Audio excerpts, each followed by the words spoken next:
এইদিকে বরযাত্রী চলে এসেছে আর এখানে বরকে বরণ করা হচ্ছে আর পুপু এদিকে দাঁড়িয়ে আছে বরযাত্রীকে গোলাপ ফুল দেবে বলে। তারপর এখানে বরকে নিয়ে চলে যাওয়া হচ্ছে যেখানে বর বসার জায়গা সেইখানে। তোমরা তো সেটা আগেই দেখেছো, যেখানে আমি আর পুপু বসে ছবি তুলছিলাম।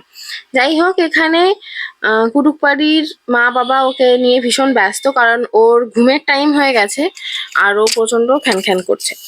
যেহেতু আমাদেরকে ডিনার করে আবার বাড়ি ফিরতে হবে, সেই জন্য আমরাও ডিনার করে ফেলেছি।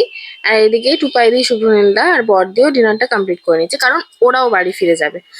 এইদিকে শুভ দৃষ্টির টাইম হয়ে গেছে আর এখন এটা খুবই ট্রেন্ডিং যে ব্রাইডের বোন, দাদা বা ফ্রেন্ডসরা মিলে এইভাবে নিয়ে আসছে শুভ দৃষ্টির জন্য।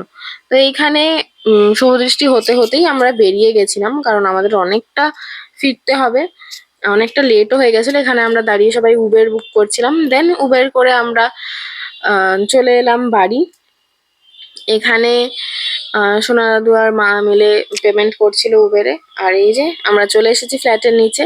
দেখা হচ্ছে একদম রিসেপশনের ব্লগে। টাটা।